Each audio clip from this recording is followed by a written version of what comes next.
Hey friends, welcome back or welcome in if this is your first video. Grab a snack, light a candle, get cozy, and maybe double check if your doors are locked because this is really weird. Like, frustratingly weird. No suspects, no confirmed crime scene, no good explanation, just three women gone together in the middle of the night from a house that should have been safe. No screams, no clues, just silence. This is the case of the Springfield Three. Suzie Streeter, 19, outspoken, bright, a little rebellious. Sherrill Levitt, Suzie's 47-year-old mother. And Stacy McCall, also 18, kind and bubbly, just trying to enjoy her first night of freedom after high school graduation. So on the morning of June 7th, 1992, all three of them were just missing. No signs of a struggle, no signs of a break-in, just a smashed porch light, purses neatly lined up inside, and a dog that wouldn't stop barking. It's been over 30 years and no one has found them. No bodies, no answers, just a whole lot of what the hell happened.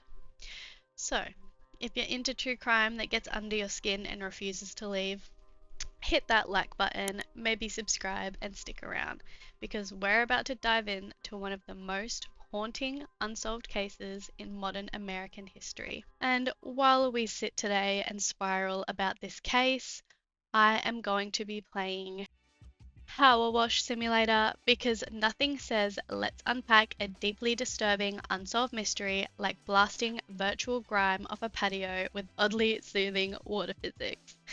It's weirdly satisfying, and honestly, it helps me stay sane while talking about cases that makes absolutely no sense. So, grab your metaphorical hose because we've got some serious mystery gunk to scrub through. So today I'm going to be cleaning the bungalow. So, before we go any deeper, let's take a second to talk about who these three women actually were.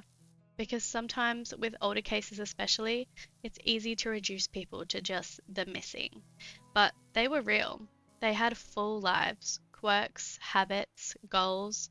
So let's meet them. Sherrill was 47 years old, Suzie's mum. And honestly, she was kind of a boss. She worked as a cosmetologist and had just started a new job at a local salon. Everyone said she was super friendly, super meticulous, like she kept her home completely spotless and her hair immaculate. She loved her daughter fiercely, but she also gave her space. You get the sense that she had worked hard to build a peaceful, stable home for them. She'd recently gone through a divorce and was looking forward to the next chapter. A little more freedom, maybe a little more joy. Suzie was 19, loud, opinionated, funny, a little rebellious, but in that charismatic way where people still wanted to be around her. She had bleach blonde hair, drove a red Ford Escort, and had that kind of magnetic energy. People either loved her or found her a lot. There wasn't really an in-between. She'd had a bit of a rough patch with her mum at one point, typical teenage stuff, but they'd patched things up. In fact, moving in with Sherrill after high school was part of that fresh start. Suzie had plans. She was considering cosmetology, like her mum, maybe following in her footsteps. She wasn't lost, just figuring things out. Like most of us at 19. And then there's Stacy, Suzie's best friend. She was 18, just graduated that night. She was more soft-spoken than Suzie, more reserved. Think sweet, polite, a people pleaser. She wasn't the type to break rules or take big risks. Everyone described her as reliable, the kind of friend you could count on. She'd told her parents that she'd be home the next day, that they were just crashing at Suzie's after the parties. She'd even talked about doing water activities the next afternoon. Like, this was a girl making plans. She wasn't going anywhere. So, it's the night of June 6, 1992, and we're in Springfield, Missouri. Think small town, quiet streets, where everybody knows somebody who knows your mum, you know? So, it's graduation night, the kind of night that's supposed to feel like the beginning of everything. Suzie Streeter and Stacy McCall had just graduated from Kickapoo High School. And yes, that is actually what it's called, Kickapoo. I know. Anyway, now these girls, they weren't troublemakers, you know. They did what most teens do on a night like this. Hit a few parties, took some photos, talked about what's next. Nothing too wild, you know. They were celebrating, soaking up that, you know, we're adults now kinda energy. By around 2 a.m., the original plan was to crash at another friend's place, but it was complete chaos. People everywhere, not enough beds, classic graduation after party mess. So they made what seemed like a smart decision. Let's just go back to Susie's place. It was quiet, familiar, and Susie's mum, Sherrill Levitt, would be home, probably already asleep. Totally normal choice, totally logical. Just two best friends deciding to end the night safe at home. And I really need you to remember that detail, okay? Because in just a few hours, that safe little house becomes the center of one of the most haunting mysteries this town has ever seen. So now it's the next morning, June 7th, 1992. Birds are chirping, sun's out, and Janice McCall, Stacy's mum, wakes up expecting a call or maybe her daughter waltzing in a little tired, a little hungover, but ready to go to a water park like she'd planned. You know, normal things. But she hears nothing. She calls, no answer. She calls again, still nothing. And this isn't like Stacy, okay? She's the type to check in, especially after a big night out. So Janice does what any mum with a gut feeling would do. She gets in her car and she heads to 1717 East Delmar Street, where Suzie and Sherrill lived. And right away, something feels off. The driveway, all three cars are there. Susie's, Sherrill's, and Stacy's. Which should be a good sign, technically. But the house is quiet. Like, eerily dead silent kind of quiet. Janice knocks, nothing. The door is closed, but not locked. So she lets herself inside. And what she finds is honestly more confusing than anything. There's no sign of a break-in, no overturned furniture, no obvious struggle, but at the same time, nothing really feels right.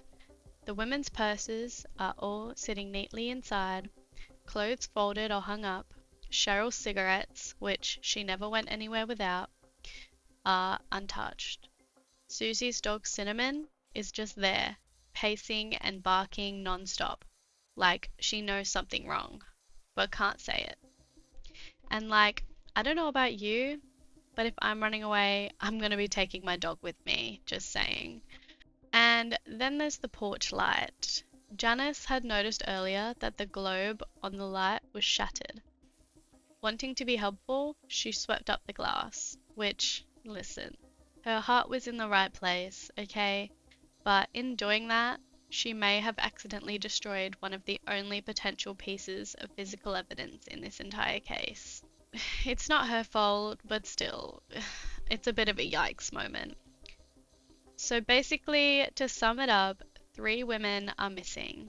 All of their stuff is still there. No sign of struggle, no forced entry, and a very good dog losing her mind. Something is not right. So Janice does what you'd expect any worried mum to do. She calls the police. Her daughter's car is in the driveway, her purse is inside, her plans for the day were set, but her daughter, nowhere. And what did the police say? Maybe they just went out. Cue the collective eye roll. Because this was 1992, peak era of they probably ran away, police logic. Doesn't matter that one of them was 47, or that nothing was taken, or that the dog was losing her mind. Nope. In their minds, 3 women decided together to just vanish, with no shoes, in the middle of the night. It took some pushing, but eventually all 3, Sherrill, Suzie, and Stacy, are officially reported missing. And once the word hits the streets, it spreads fast. Because Springfield, Missouri, not exactly a hub for major crime. This was a place where people left their doors unlocked and neighbors actually waved at each other. People didn't just disappear here, let alone 3 people at once, from inside a house, without a sound. There was no sign of a break-in, no blood, no screams, no ransom note, just silence. Like the earth just swallowed them up. And that's when the theory started. You want rumors? Springfield had them. UFOs? Obviously. Aliens love a Midwestern kidnapping? Duh. Cults? Yes, it was the 90s, so sure. Secret rituals and mass abductions were a hot topic. A serial killer? Maybe. But how do you get 3 people out of a house with 0 struggle? It was like a game of community telephone, but way more terrifying. Because at the core of all the chaos was this uncomfortable truth. No one had a solid explanation. Not the cops, not the families, not even the wildest armchair detectives on the early internet. They were just gone. Alright, now let's talk theories, because when 3 women vanish from a house in the middle of the night, no sign of struggle, no signs of life, you'd hope there'd be at least one solid lead. And yet, we're mostly left with speculation, strange coincidences, and the kind of people who say creepy things just vague enough to keep you up at night. So, one name that always comes up in this conversation is Robert Craig Cox. Now, Cox is a convicted kidnapper, former army guy, and just in general, not exactly the kind of man you'd invite to brunch, okay? He was living in Springfield at the time of the disappearance and already had a history of violent behavior, including the suspected murder of a teenage girl in Florida, though that one never really stuck. He claimed he was with his girlfriend the night of the Springfield Three went missing, but plot twist, years later, that same girlfriend admitted she'd lied to give him an alibi. And why did she do it? Oh, because he told her to. How cute.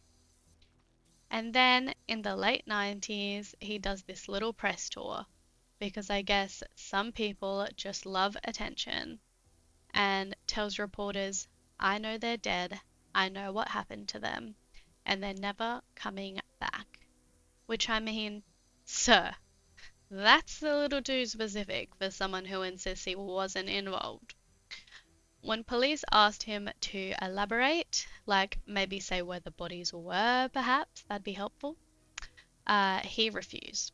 Said he'd reveal the truth after his mother dies, because apparently his mother's disappointment is more terrifying than the justice system. That's completely healthy and normal, right? But even with the weird vibes and creepy quotes, there's still no actual evidence tying him to the case. Just a lot of red flags and a dude who loves being cryptic. Then there is the break-in theory. Maybe someone came in, things went south, and the women were taken to cover it up. But here's the problem with that. No forced entry, nothing stolen. The house wasn't trashed, like someone slipped in, removed 3 people, and then slipped right back out without making a single sound. Some people think it was targeted, that maybe someone knew their routine, that maybe they weren't taken by force at all, at least not at first. Maybe it was someone they trusted, someone who knocked and was let in by them. And then there is the truly dark theory, one that makes your skin crawl, that they were taken somewhere else, held for a while, that it wasn't over that night, and that maybe, just maybe, someone out there still knows exactly what happened. But again, let's be real for a second. 3 women, 1 house, no scene, no witness, no evidence. That's not just a random crime, okay? That takes planning, or a terrifying amount of luck. Either way, it's disturbing as hell. One of the most persistent rumors around this case is that Suzie Streeter may have been planning to testify in a criminal case. So it wasn't like some big court drama, but possibly related to a burglary or stolen property case involving an ex-boyfriend or someone within her circle. So apparently she might have had information, maybe even been pressured to speak up. Now, whether that rumor holds water or not, it's hard to ignore the timing. If that is true, it could suggest that this wasn't random at all, that someone wanted to shut her up, and the others just got caught up in the crossfire. Again, police never did confirm this, but it's kind of a detail that feels too specific to totally ignore, you know what I mean? Especially in a case with zero motive. Alrighty, buckle in for just a sec while I clean up some of this deck, and then we're going to get into some other odd theories.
Alrighty, so, and just when you think this case couldn't get any messier, let's talk about 2 things that will make you want to scream into a pillow. First up is the voicemail. At some point that Sunday morning, after the women were already missing, someone, possibly one of the friends or family who stopped by the house, noticed that there was a message left on the answering machine. Now, this wasn't some casual, hey, call me back kind of thing. People who heard it said it sounded strange, suspicious even. So naturally, investigators were like, oh, this could be something. Except they never got the chance to hear the voicemail because someone accidentally deleted it. Yep. Poof. Gone. One of the only possible pieces of audio evidence tied to this case was erased. And to this day, no one really knows what it said, who left it, or whether it could have cracked the case wide open. Now, was it actually important? Maybe, maybe not. But in a case where we've got zero forensic evidence, that lost message stings like salt in an open wound. And now, the psychic theory. Because of course, when regular investigation gets you nowhere, the psychic starts showing up. One woman claimed that she had a vision of the Springfield Three being buried beneath a parking garage at Cox South Hospital, which is, ironically, the same place that Sherrill used to work. Now, at first, police didn't take it seriously because psychic, but then multiple psychics came forward and independently, and all pointed to the same location, which, okay, now it's a bit interesting. So, in 2007, they actually brought out ground-penetrating radar, and guess what? It picked up 3 anomalies about the size of graves beneath a concrete section of the parking garage. Everyone held their breath, and then nothing. The hospital said, yeah, no, we're not digging up our parking garage based on psychic vibes. Sorry. And legally, the police couldn't force them. So anomalies, still there, still buried, and maybe, just maybe, still holding the truth. Whether you believe in psychics or not, that's a heck of a coincidence. Okay, now let's address the elephant in the room. Let's talk about the absolute black hole of tech that was 1992. Because honestly, if this happened today, we'd probably have half the timeline mapped out by lunch. Think about it. There would be cell phone pings, security cams, Snapchat locations, probably some TikTok timestamped at the exact moment. But back then, we had landlines, we had corded phones and answering machines the size of a shoebox, and we had this fun little police response called "They probably just ran off." Now, remember that voicemail that was accidentally deleted? The one some people say sounded strange or even disturbing? Yeah, gone forever. Because back then, once you deleted a message, that was it. No data recovery, no trash folder, just bye. But if this happened today, that voicemail would have been backed up to the cloud. Police could have forensically extracted it from the device or the server. You'd have metadata, timestamps, caller ID, maybe even the number it came from. We could have had concrete evidence, or at the very least, a new lead. Instead, we're left with a question mark and the knowledge that someone, totally by accident, might have wiped the one clue that could have cracked this case wide open. It's just another reminder that the early 90s really were the last era where you could completely vanish without a digital trail. Now, here is one that will literally keep you up at night. Shortly after the women disappeared, a witness reportedly came forward saying that they saw 3 women being herded into a van on the same morning in the general area. They claimed it looked suspicious, like the women were being coerced, possibly against their will. But here's the thing. The sighting was never verified. There were no van descriptions logged. no license plate, no follow-up that led anywhere. It kind of just fizzled out. But if it is true, it could have been everything. A single moment where they were still alive, where someone saw something, and it just slipped through the cracks. It's maddening. Each of these pieces, on their own, might seem like nothing. A rumor, a missed chance, a weird little blip. Now, I'm just going to quickly finish up this wall and then I will get back to you with the aftermath of all of this.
So, what happened after all of this? Well, not much, honestly. And that's honestly one of the most painful parts of this case. The weeks after the disappearance were a complete blur of missing posters, press conferences, and desperate searching. Volunteers combed fields, woods, abandoned buildings, anywhere someone might have gone or been taken. But there were no confirmed sightings, no tips that led anywhere, no physical evidence ever turned up, nothing. The Levitt and Streeter home, where it all happened, was basically treated like an open house. Friends and family came and went before police even sealed it off. Dozens of people walked through, some trying to help, some just straight up curious. And because of that, whatever evidence may have existed was likely trampled or wiped away.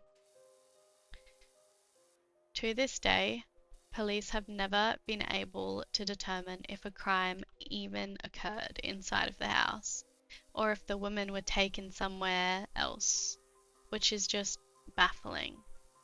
And the families, they've lived in this purgatory for over 30 years, not knowing if their daughters were murdered, trafficked, kidnapped, or something even more unthinkable.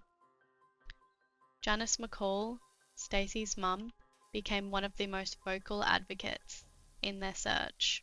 She fought for answers, pushed for media coverage, and never stopped believing her daughter deserved to be found.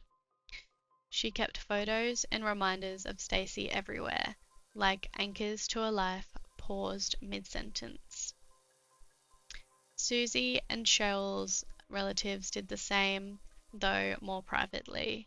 The pain was just different for everyone. The house on Delmar Street was eventually torn down, and now it's just an empty lot. No memorial, no plaque, just grass and silence. As if the house itself gave up trying to explain what happened. The case remains open, officially listed as a missing persons investigation. Unsolved, untouched, cold.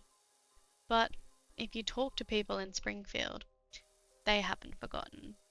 They still remember the flyers, the vigils, the fear, because something evil happened. here, and it never got a name.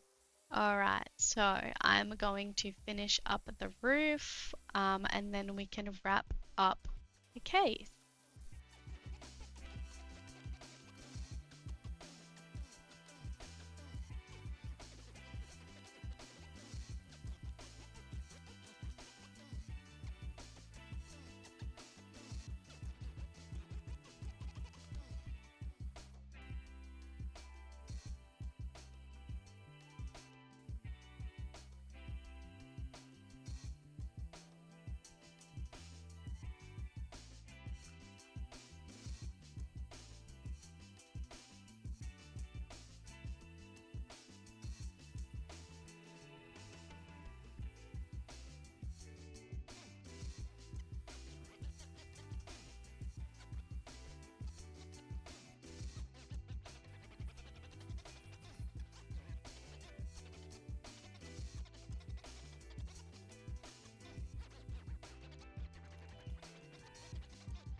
And that, my friends, is the case of the Springfield Three. 3 women, 1 house, no crime scene, no suspects, no answers. Just a trail of almosts. An almost witness, an almost lead, an almost voicemail that might have told us everything. What makes this case so unsettling isn't just the silence.